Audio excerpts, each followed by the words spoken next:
I'm James Corden. Welcome to one of those like car things, and I'm being interviewed about my new album called The Beginning, and it's coming out on the 13th of December. 2.5 weeks time by the time we're recording this, 2 weeks by the time it comes out. So I've got my good friend here, he's going to introduce himself, and we're going to talk about the album. Hi, I'm Ollie. I edited The Beginning. Yes, video. yes he did. I shot and edited all of the clips. It's a pretty sick music video, so you should all go watch it, whatever. Yeah, maybe I'm biased because I wrote the song, but who knows. But anyway, we're going to get asked some questions and other interesting stuff. So, ask me questions about the album. We are listening to the album at the moment. And yeah, we're driving at the moment. We're going to go and get some Costa, but before we take some time to answer some questions. So, what is the date of the release? The day of the release is the 13th of December, a Friday. It's the same day as the Harry Styles album. It's the same day as Stormzy's album. It's the same day as the results of the general election that's coming up. When this comes out, like, I can't tell you to register to vote because it's closed. But if you have registered to vote, go and vote. But yeah, let's not get too political. But yeah, it's coming out on that day in December. 13th of December, Friday. Why did you choose that day? Why did I choose that day? Well, simply put, I finished the album. I wanted 4 weeks before the release date, and I chose that day because it was 4 weeks afterwards. That's a very solid answer. It's pretty logical if you ask me. Yeah. So you've had a listen to the album. Yeah, so I listened to the album, and it made me think that it's a very different album to what you would normally produce, music-wise. It is a very different album. Yes. And so I sort of, in each song is different. So I was wondering, did you sort of make or sort of design the song around the different artists that you featured with? Because I think you featured with someone on every track. It's pretty close to it, yeah.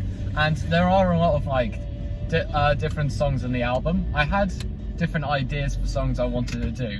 So I wanted to do like a sort of guitar pop based song, and that one was The Beginning. I also wanted to do something a bit more rockish based, and that was Another Day of Hope. I did something a bit of R&B based, and that was Bitter Cold with my friend Roddy. And there's lots of other cool songs on the album. I could go through all of them. Countless Stones featured on a song called Autumn Leaves, and that one's more, I'd say that one's more like sort of folkish, alternate thing, and that's a cool song. So yeah, I've done a lot of experimenting with this album, but I've tried to make sure that like it still sounds like an album. You know, I've tried to make sure all the songs flow from one to the next. Yeah. And I've also tried to make sure that like the track list makes sense and all that stuff is all good and jammy. You know, I didn't want it to be like modern pop albums where it's just one song and then the next song is entirely different. And yeah. This is the first time you've been in the car with me, right? It is. How long have you been passed for? I've been passed since we're in November at the moment.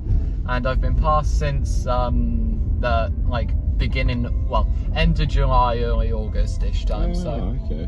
I'm not new to driving. You know, I know what's up. You know I know my speed limits, and you know the fact I'm allowed to go 40 and a 30 and all that stuff. Oh, definitely, yeah. So hey, you know, I'm not awful. So how long have you spent working on this project? So I started writing some of the songs last year, and I didn't have the intention of making an album, but when it got to like, you know, 2019 New Year, I thought, actually, maybe this is something, you know, because I've got friends who I can like write songs with, maybe this is something I can do. And I was right. I have created an album. It's taken me a bit longer than expected because I had some issues with like recording and like, you know, trying to like plan stuff around friends who would work or like other busy things going on in their life, which is all normal circumstances to be in, but it's just one of the things that happened during the process of recording this. However, I do now have a finished product and I'm happy with it, and all the songs are pretty groovy, and you can listen to it on the 13th of December. So would you say that you're more pleased with how you thought it was going to turn out? I am definitely. I've sort of, because there was such a delay between like me finishing some of the songs, I've gone back to listen to, you know, the songs I finished and being like, oh wow, I actually did that song pretty good justice. Now, I'm pretty impressed with the songs because ultimately they've all got their own space, their own, you know, feel. Yeah. And they're all very well done, and yeah, it's just really great to see. If you're going to plan on making any more music videos? Am I going to make any more music videos? Not for this album, unless I get like a massive request to do one or two.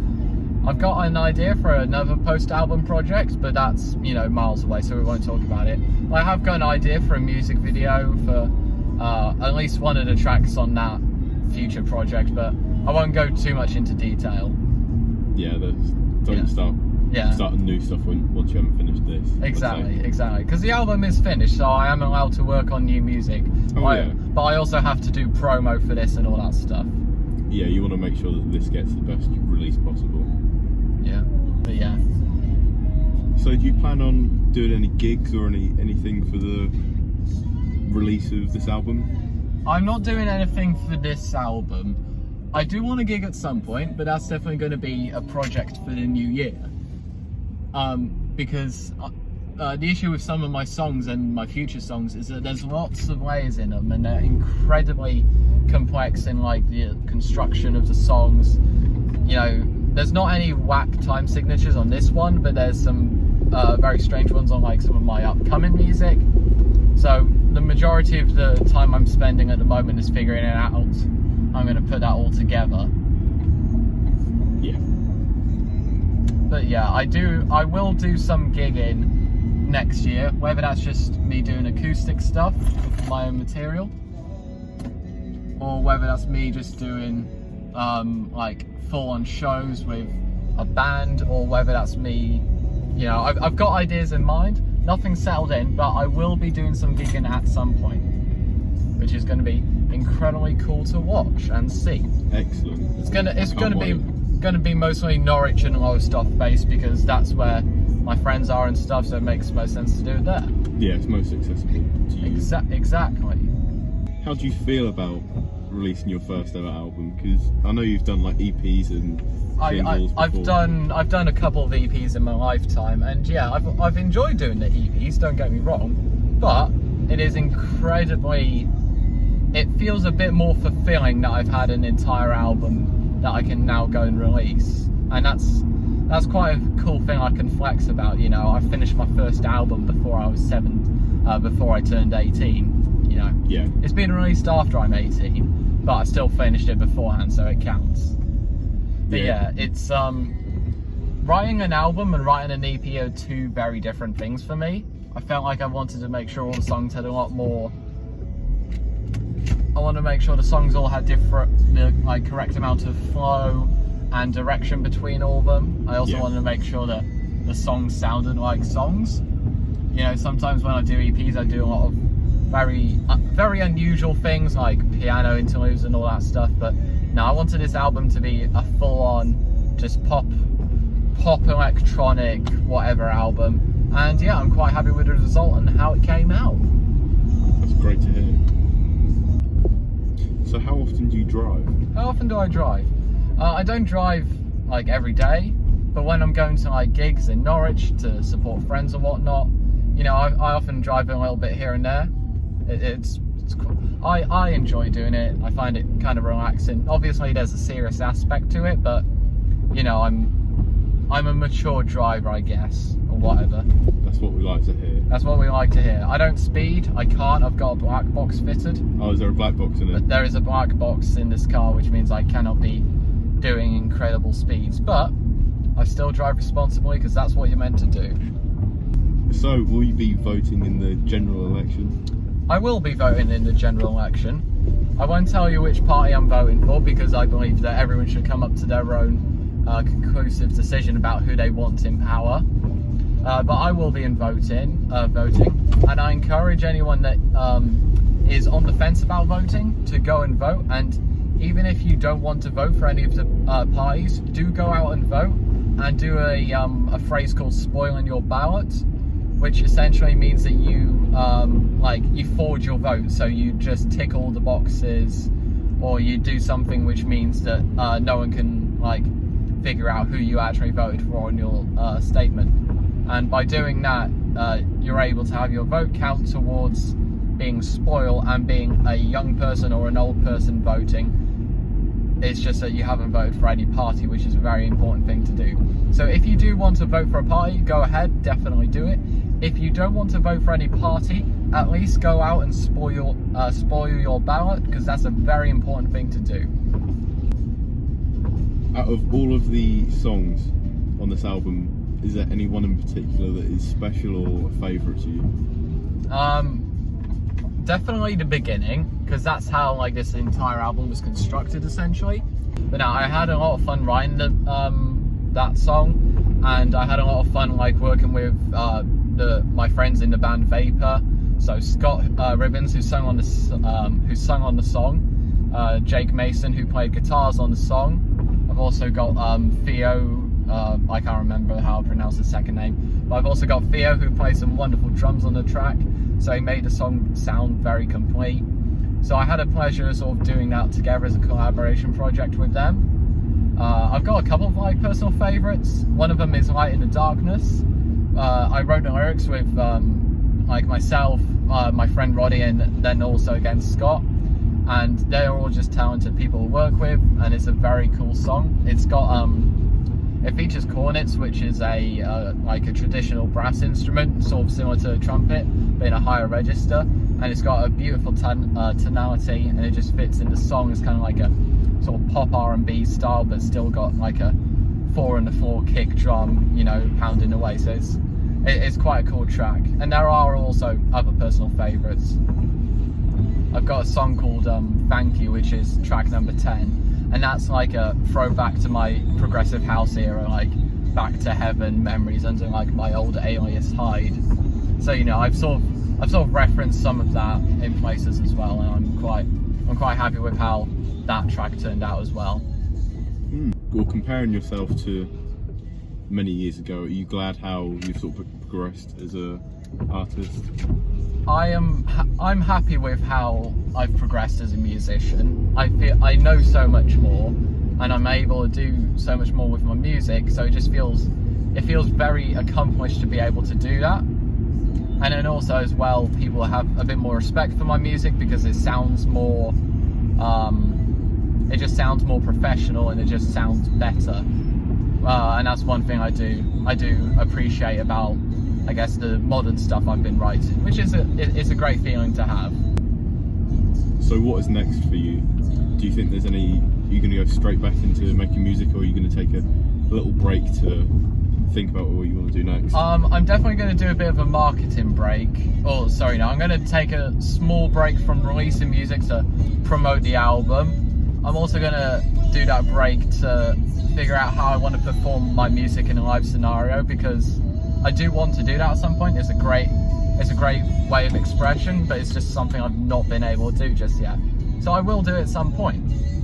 So we have managed to capture ourselves a good old hot chocolate with cream and a filter coffee. A filtered coffee. Yeah, it's just what I don't know what that is, but it's just like your normal coffee that you get. It's not with anything fancy in. It's even though just it's a premium apparently, but whatever. So which track are we listening to now? At the moment, we are listening to Something About You, which features one of my friends, a producer friend called Childish, and he's a cool producer I work with, and it features vocals off one of my friends, Paris, who also sung on my first EP, first EP, post Barwicks, a song called Nothing Stays the Same, and she's on this one. She's also on another song called Another Day of Hope demo. Why is Another Day of Hope a demo song? It's a demo song because I wrote it, but it's not written for my voice. The vocal melodies are close, but they don't quite fit with a traditional kind of rockish song. and I wasn't really sure who to have sing on the song, so I've just kind of released it on the album as a demo song. So it might be that one day I sort of find the, you know, person who's meant to feature on that song, and, you know, it'll be released as like a full song. But at the moment I've just marked it as a demo because I'm not sure about the vocals. There's nothing wrong with Paris's vocals, and mine, you know, I did the best as I could, but it would be nice to have a real person to do that song justice. So if you're a singer and you want to sing on my song Another Day of Hope demo, you can. So is there anyone that you sort of recommend to your listeners to go and support? There's a lot of local bands and musicians I'd say you should go and support. I guess the first one should be everyone who's featured on my album. They're all great people to have worked with. Definitely check out Vapor. They're a cool pop punk band from Norwich, and they make some absolutely belters of tunes. Who else can I recommend? Roddy has a great voice, and he's coming out with an EP at some point once he finishes recording it. And now I've said this and it's public, he has to go and finish it. I've got a friend called Harry French, and he's a really nice guy, and he makes like lo-fi stuff. He's not released anything yet, but he's also working on a similar project, so we might see something in the future. But yeah, other bands, there's a sort of like post-hardcore rock band, I guess is the term, band called Settlement, and they make some great music, so make sure to check out them. Other than that, what else can I think of? I think I can have an entire list that just goes here, and because you're editing the video, you can put in all the names I text you. So right here, there's going to be a list of names you check out, and he's going to edit it in, so it's going to go bang, bang, bang, bang, bang. And now when I do this, they're all going to compress into nothingness. You may have just got your hopes up so high. This is going to be one good edited video. So if you could have written any song, which would it be and why? There are like many ones on the list. I guess one of them is like Beatles' Blackbird, because that's, I guess, a belter of a tune, or whatever the kids say. Another one is Jacob Collier Wants You. It's like an orchestral arrangement mixed with vocals, and it's incredibly like well composed and, you know, thought about. What else would I wish I've written? There's a lot of rock music I wish I would have written, even though I don't like make rock music, which is kind of strange. So like Sting, I Can't Stop Thinking About You, and Fields of Gold, and yeah, other good songs like that. But yeah, I think those would be my top ones.